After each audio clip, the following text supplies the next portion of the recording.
আসসালামু আলাইকুম। আমি শৈলডুবি সরকারি প্রাথমিক বিদ্যালয়ের প্রধান শিক্ষক। আজ আমি পঞ্চম শ্রেণীর প্রথম শ্রেণীর ইংরেজি ক্লাস আমাদের সহকারী শিক্ষক জনাব পলি আক্তার তার ক্লাসটা পর্যবেক্ষণ করব।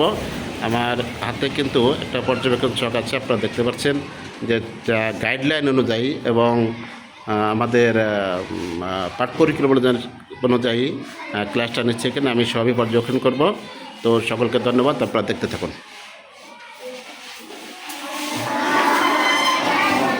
ওয়ালাইকুম আসসালাম। কেমন আছো তোমরা? বসো সবাই।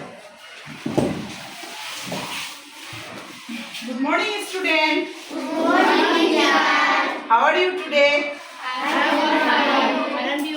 I am also fine. Today I am going to take a new class about WH word. আজ আমি তোমাদের একটা নতুন বিষয় শেখাতে যাচ্ছি, সেটা হচ্ছে WH word. W এবং H দিয়ে গঠিত শব্দগুলোকে বলা হয় WH word. আমাদের WH word আছে 8টি। আমি সেগুলো বোর্ডে লিখছি, তোমরা একটু লক্ষ্য করো। Look at the white board and listen to me carefully. আচ্ছা, প্রথমে দেখো, প্রথমে লিখছি হোয়াট, এরপরে আছে হোয়েন, হোয়ার, হুইচ। ব্ল্যাকবোর্ডে লিখে দিচ্ছেন ডব্লু সম্বলিত যে ওয়ার্ডগুলো। হাউ, এবার হোম, এইস আমরা পেলাম how, why, home, why, who.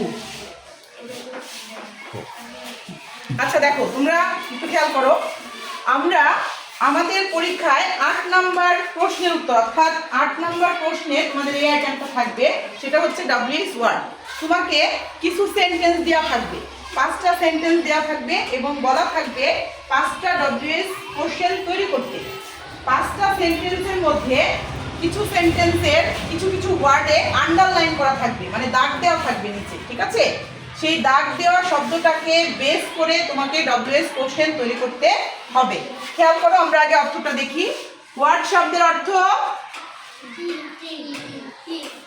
When মানে হচ্ছে কখন, হোয়েন শব্দের অর্থ হচ্ছে হোয়ার শব্দের অর্থ হচ্ছে কোথায়, হোয়ার শব্দের অর্থ কি, হুইচ মানে কোনটি, হুইচ শব্দের অর্থ হাউ শব্দের অর্থ কেমন, হাউ শব্দের অর্থ কি, হুম শব্দের অর্থ হচ্ছে কাকে, হুম শব্দের অর্থ কি, হোয়াই শব্দের অর্থ হচ্ছে কেন,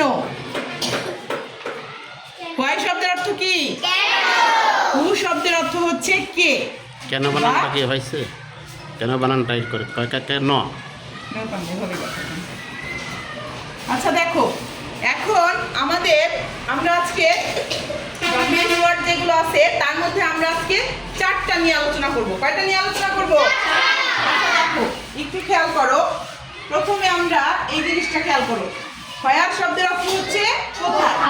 আমাদের যে সেন্টেন্সগুলো দেওয়া থাকবে সেখানে যদি কোনো জায়গা, কোনো স্থানের নাম, যেমন মনে করো ঢাকা, রাজশাহী, ফরিদপুর, বরিশাল, সদরপুর, যে কোনো একটা জায়গার নামের নিচে যদি আন্ডারলাইন করা থাকে তাহলে আমরা হোয়ার ব্যবহার করব। কি ব্যবহার করব? আচ্ছা দেখো, আমি একটা সেন্টেন্স লিখি, তাহলে তোমরা ভালো বুঝতে পারবে।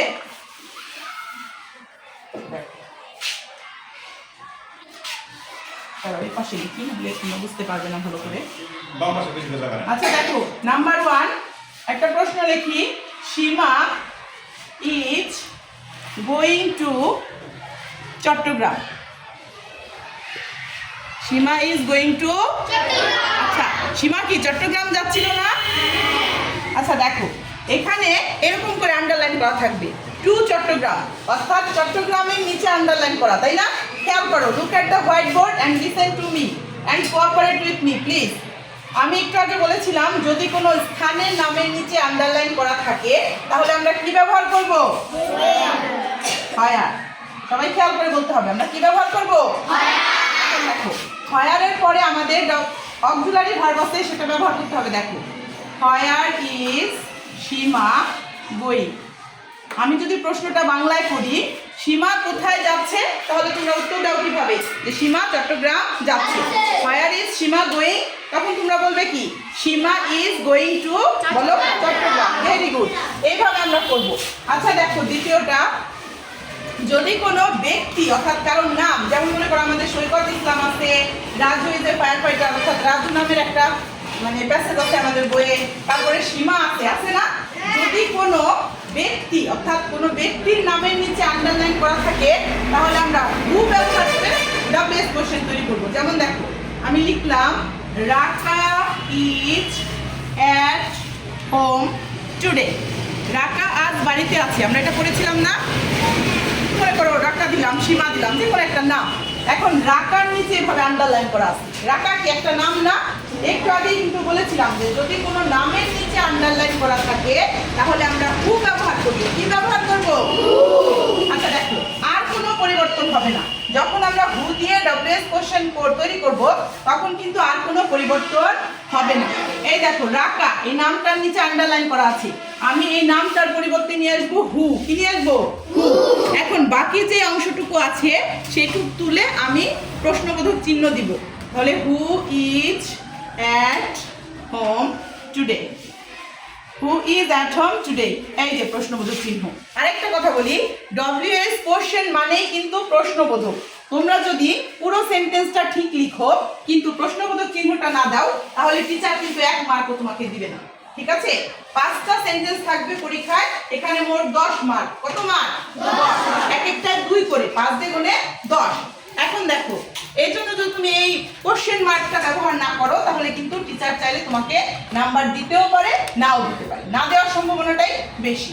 আচ্ছা দেখো তাহলে আমাদের হয়ার কোনো জায়গার নামের নিচে যদি আন্ডারলাইন করা থাকে তাহলে আমরা কি ব্যবহার করব? হয়ার দিয়ে একটা ফিডব্যাক নেন। আচ্ছা এরপর দেখো আর যদি কোনো অত্যন্ত ব্যক্তির নামের সুন্দর নিচে আন্ডারলাইন থাকে তাহলে আমরা চলছে। কি ব্যবহার করব? আমাদের আচ্ছা, এখন আমি শিক্ষার্থী একটা অত্যন্ত sentence দিই, মনোযোগী, দেখো তো তোমরা বলতে পারো কিনা? সবাই মনোযোগ দিয়ে কিভাবে কিন্তু চেষ্টা শুনছে, করবে, সবাই ঠিক আছে? ব্ল্যাকবোর্ডে তাকিয়ে আছে, সবার সামনে খাতা আছে।